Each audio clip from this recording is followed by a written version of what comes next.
So hello, welcome to this meeting on teaching juggling. I'm Anthony Draher, and I wrote this book called Pearls of Juggling quite some time ago. And it happens often when we're teaching juggling that we're in a mixed group of people, no? From all sorts of different levels, and we can either split up the group and give everybody their chores, their exercises to do. You do this, you work on this, or you can work on collectively, where everybody accesses at their own level. And I really find that working with one ball and then perhaps even two balls or props can be a good way to get everybody in there. And then from this, let's say you create, or everybody creates their own one ball sequence. From there, adding two or three balls even makes it everybody can access it at their own level. So if I create a little one ball sequence that's perhaps under my arm, behind my back, under my leg, and then I add two balls to it, then perhaps the second ball does this. Or if I'm a really advanced juggler, maybe I'm pushing it and doing all sorts of other crazy tricks with it. So one way of working with a diverse group of jugglers, let's say they all learned to juggle anyway, is to take something very simple and then add on it. So so we have a moment where we're all together. Maybe we co-create even the sequence. Even how we co-create it, we can look at this. There are ways we can not necessarily randomly say like, oh, everybody add a trick to this sequence. Oh, what are you gonna do? Oh, we're gonna do this one. Oh, and then what we're gonna do? Then we're gonna drop it down here, and then what we're gonna do? So we're gonna do this, and we're gonna drop it down there, and then here, and then round under here, and then under here, and then this could be one way of doing it. You know, we could say, let's create a sequence where the idea is that every trick comes from a movement in the body. So then perhaps I get everybody to play around for this a bit more. So then this already is just like a cascade throw, already takes on a slightly different meaning, a slightly different feel to it, and I'm much more. I'm trying to throw from the body, so I'm pushing. So my movements has a reason to it, but it's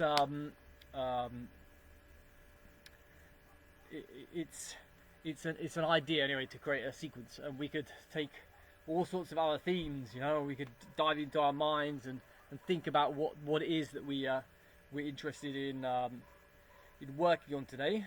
And I'm going to ramble around this a little bit because this is how my brain sort of works anyway. So I was a little bit wondering whether to do this talk today because so much has been going on in my life and everywhere around us. You know, in Italy we're in a situation where everybody is staying at home and not going anywhere. You know, you can go to the supermarket or to the pharmacy, and this creates a weird sensation around it. I'm very lucky to be able to live in the countryside, so I can go out and I've got some open space, and I'm very thankful for this opportunity. So anyway, I've got this funny sensation inside me, you know, all this going around, all this fear, you know, there's this vibe going on. So it's the same thing if I go into a group of students that I have to teach. They all have perhaps sometimes the group energy is a little bit heavy, or perhaps they're all a bit distracted.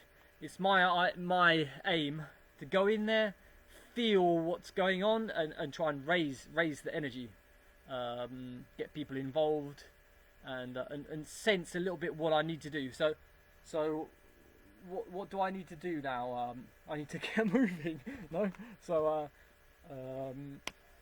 yeah, I need to put this energy into my juggling. This is what I need to do. So how I do this, it's completely up to me, no, up to you, up to everybody. So just playing around really with how I feel. You know, it's not like, oh, I feel compressed because I have to stay inside, or it's more getting the energy moving, you know, because when we feel a little bit depressed or anxious, it's always, the energy is always a bit stuck somewhere. And this is where juggling can really help us to get out of this, and why we feel good when we're juggling in this way. You know, there's also a mental aspect to juggling, you know, which we love. The more, let's say, scientific approach, where I try and work out how to get to that trick, you know, or how to invent new tricks, or, you know, I'm always using my mental facility to do this, and that's cool as well. So that's so let's go back a little bit to teaching juggling. So I often work with a range of students, you know, and a lot of them are maybe trapeze artists or silk artists or dancers, you know, that they perhaps they are not so interested in juggling, but as soon as we get more into the body, then they're almost always engaged. They love it. So this pushing around with a ball, that's cool things to work with, and also our creativity is really, it's in our minds, obviously, you know, and our imagination. But the more we're rooted really into our bodies, the more our creativity becomes alive. So I always, in my workshops, we always do a lot of body work beforehand, a lot of qigong-y, stretchy, lengthening work, and this has a multi-functions, you know. It's not just to get our bodies warmed up to prevent injury, even that's an important thing, you know, our wrists and our elbows especially, and our shoulders, you know. But it's also to really get the awareness in the body. So when I'm more in my body, then I'm then able to work as a whole, you know. And I talk a lot about throwing from our center, you know, even in the last talk, this throwing from the center, how cats are, you know, they're moving around like this. So there's one tricky little thing, let's say, about teaching juggling, is that people like to perform, you know, and so how do we get them from being learning juggling to performing? Sometimes it's a little bit over ambitious, you know, especially working with children. To get a final performance at the end of it, it's a bit much. It's a bit forced, definitely forced. So what we talked about in one of the last workshops, the residentials I held, there was Sylvain, and he really came home this fact that sometimes the best thing is not to do a show with your students. It's to do an open lesson, you know, and do some improvised performance, and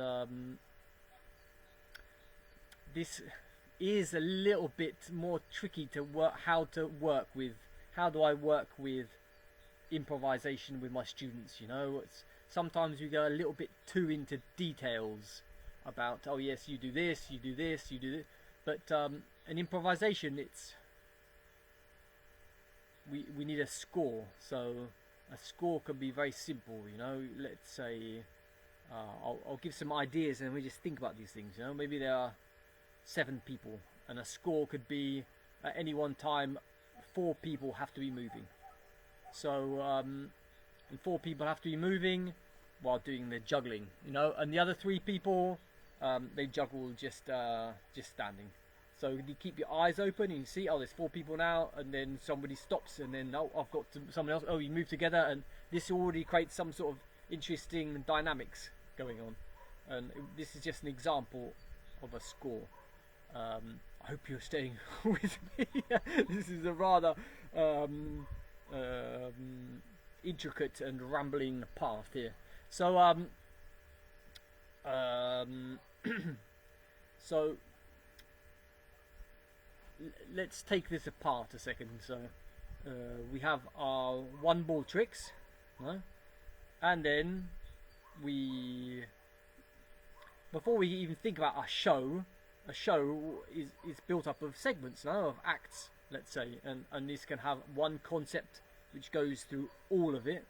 So it doesn't have to be like separate things, or it could be sort of cabaret style, of course.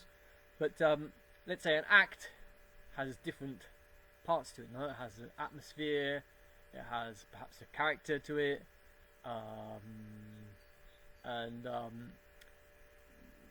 but you know, it's, before we can even think of this, we need to take the step into building blocks, juggling building blocks.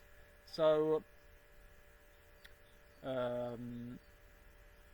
let's take this 8 esercizi di legatura that we invented this summer. You know, the first one is the 3 pendulums harmonized. So it's under the leg, under the back, under the leg, under the arm, under the back, under the leg, under the arm, under the back, under the leg, under the arm, under the back, under the leg.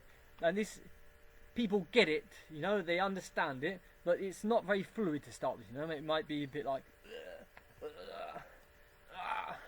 so with the repetition and with the music, then it starts to really flow a lot more. So I've got under the leg, and you obviously encourage people to get this going, but while you're learning just a simple sequence like this, our bodies and our connection to the props, it goes through the roof. You know, we're really opening up all the hand-eye coordination, spatial awareness, and getting more into the idea of sequences. Right? And these 8 different exercises, they've got all sorts of different throws in them. So the bear that wakes up at dawn, you know, we gave them these funny names just to play around at, basically. But the bear that wakes up at dawn, you can't see that throw on there, but you should up, and the invitation here is to really open up this. So not getting away from this idea we've got just arms like this, you know, but we've got a whole chest to it. So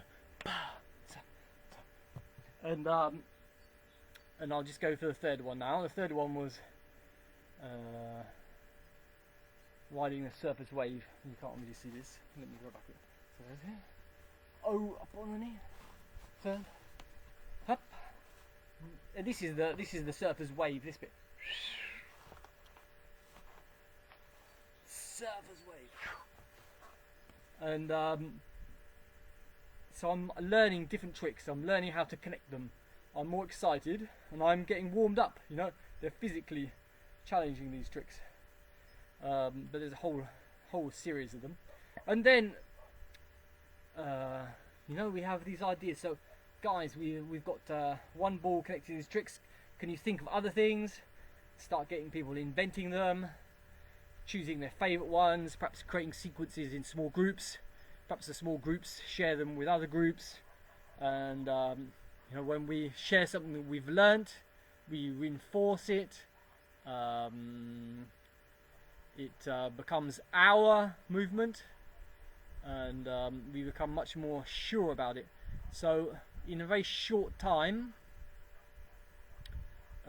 we have material that we don't have to think too much about anymore, so is therefore also presentable. And so I'm going to sit down again a second. I'm moving about all over the place. So let me see what. Okay, cool. So let me think a second now. Teaching juggling. So I've been talking now really about groups with people that can already juggle. Beginners, basic beginners from zero. Let's spend a little time talking about this. Beginners, working with people that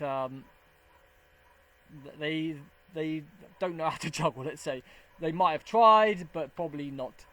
I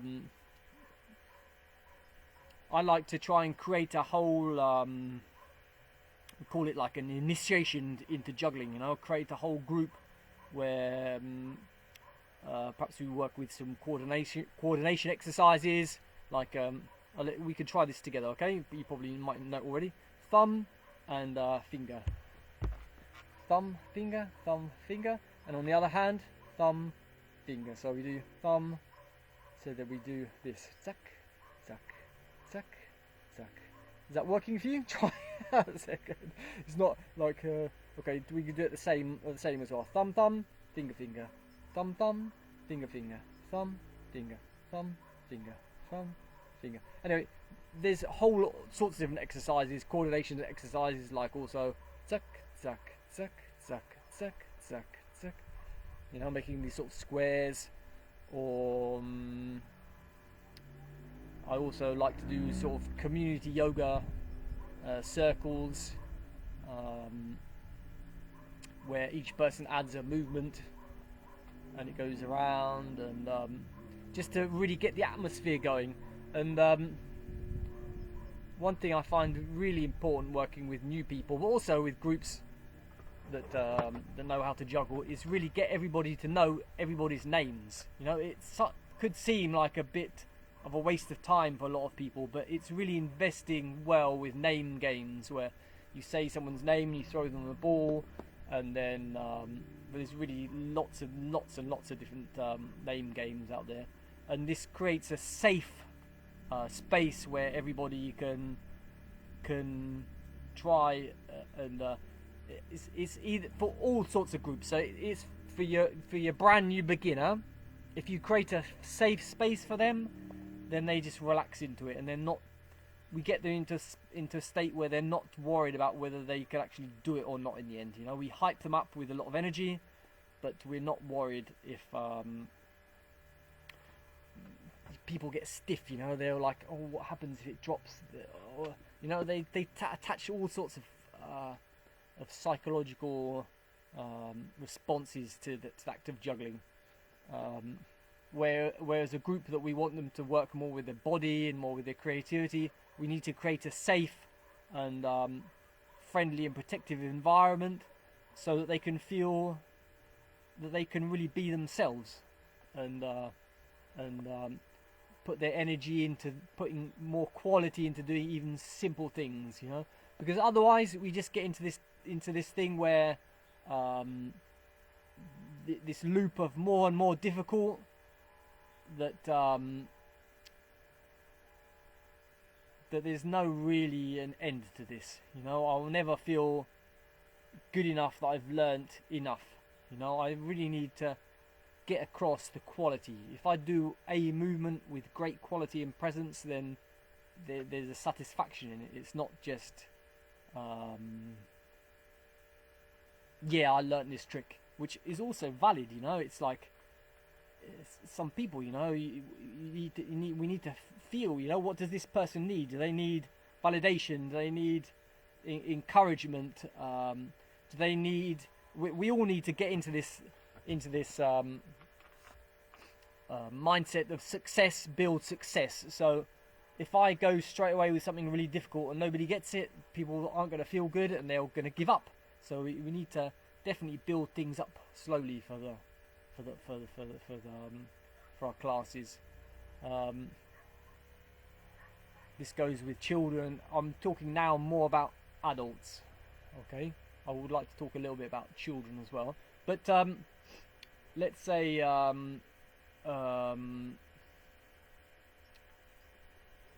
go back to the people that can't juggle at all. The first tricky thing probably is getting them to come along in the first place. You know, it's juggling has this really amazing way of scaring people off. You know, people they're very concerned and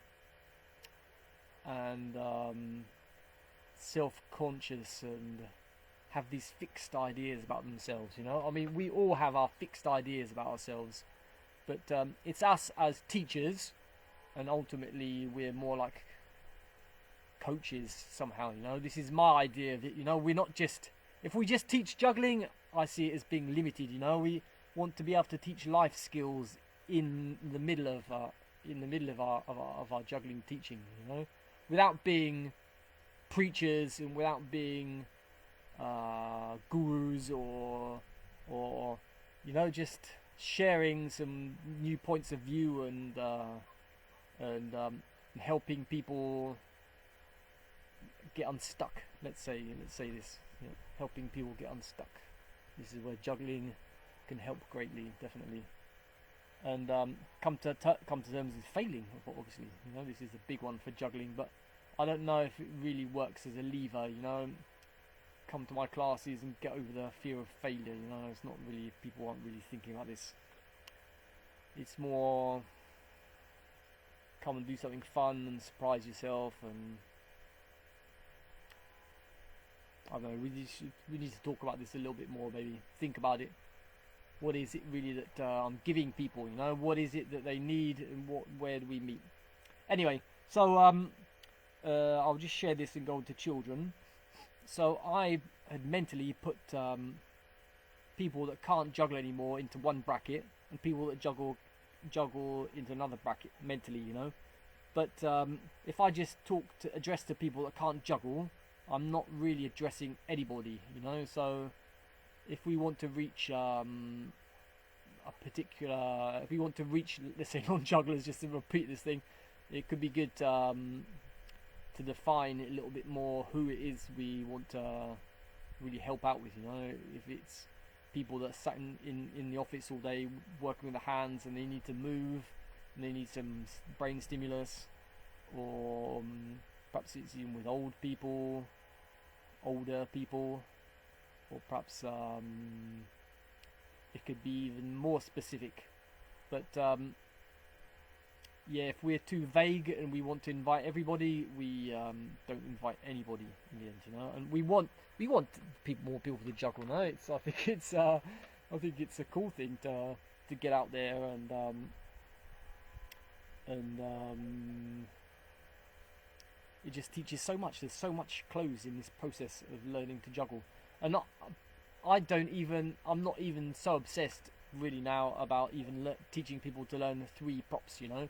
But in a session of 2.5 hours, let's say, an initiation into juggling, more or less you can get definitely get everybody juggling with 3 scarves, perhaps even 3 balls. But I'd like to try and balance it out a little bit in that class anyway. I even hold back a little bit and try and find ways to make it fun for everybody, a bit repeating stuff rather than immediately dividing the group, because you could see the people that don't really believe that they can do it, or you know, we need to find new tools to do this. Okay, so let's take a deep breath a second. We're talking a lot.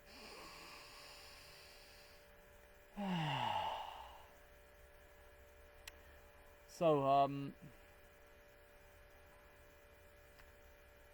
working with children, you know, what I see is children, they seem to, I mean, below 7 or 8 years, I wouldn't really do a lot of things with juggling wise, you know. I mean, even with little kids, I always throw them this soft world, you know. We throw them the world, they throw it back to me, and I throw it to them, and they throw it back to me. So getting them into catching and throwing and catching at that age, yeah. But I find I've been working recently with a group of 12-year-olds, and they seem to really need a lot of different things to do. Their concentration seems to be very limited, so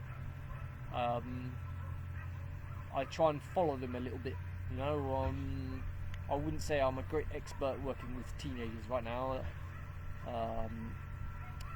but the idea is that, anyway, this is my idea. We take people where they are, and we try and guide them where we want them to go, rather than sticking solid things on them, saying like, oh, this is what we have to do, and we do this, and this, and then getting angry with them when they don't do it. You know, it's a tricky one. You know, they have so much pressure already from all other sorts of subjects in schools, that juggling, if you make juggling another one of those things that feel bad about, It's not good. It's not good. Anyway, so yeah, it's all up in the air now. You know, I've had my whole my little tour, my little spring tour, Pearls of Juggling tour, has all been cancelled now. We're staying still where we are, trying to stop the spread of this virus which is going around. My idea was to hold a 2-week residential in teaching juggling, you know, in July, and I really don't know if this will be possible now, but it seems absurd, you know. July is quite a long way away, but we will see. It's been many years that I've wanted to do even like a month juggling retreat, you know, and we've done 10 days quite a few times, and we go really deeply into the creativity, into the inspiration, into the mindset of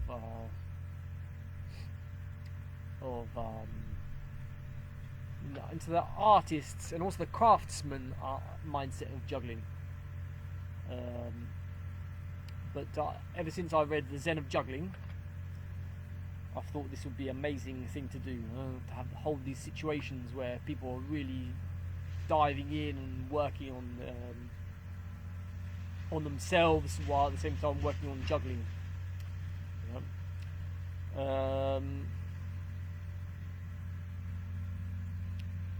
And one other time, let me see if you have written any questions here a second.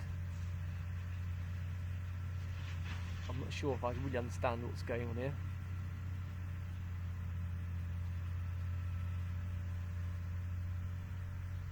Okay, I will stick. Yeah, lots of dogs barking and my neighbours. There's oh yes, learner-centered learning beta. Yeah, that's it. That's it. Basically, it's not setting my program on them, but having a program and understanding how it is how together we get to where we want to go.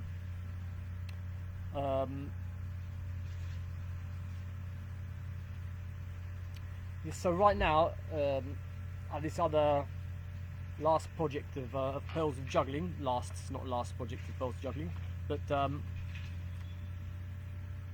I'd wanted to do like a multi-language edition. People often ask me if I will ever do other language editions of Pearls of Juggling, and I thought, oh yeah, let's do German, Spanish, and French. And I still think this is a cool idea, but I think I'm going to go for one at a time now. So the plan is to do a German, to produce it. But there's Chris Blessing. He's already working on the German translation, and yeah, this takes a lot of energy for me to work out how to do it. You know, it's these funny things. You know, it's like, I know where I want to get to, but I'm not quite sure how to get there. I seem to do a lot of this. A lot of my work seems to be like this. You know, it's like, I'm not quite sure how to get there, but we're gonna get there somehow. Yes. So, if you have any questions or something that's you think could be of use for other people, then please comment. And if not, we perhaps say goodbye until the next time. Okay, before we go, let's I don't know if you have a water ball with you or an apple or something. Just you know, it's like, how do I improvise with juggling? You know, what does it mean to improvise with juggling? It's just doing what I feel like, you know. Not even worrying too much about. I mean, these are things I often do, perhaps never in this sequence of things. But of course, we have to train the basics a little bit, and I will pop in the comments the 8 esercizi di legatura. So anyway, this is all for now, and I'll think of another talk soon that's a little bit more concise, a little bit less rambled. But this is it's good to get all these ideas a little bit out there. So I hope this has been good for you guys, and love to hear your thoughts. And shall well, how do I stop this? Oh yeah, here.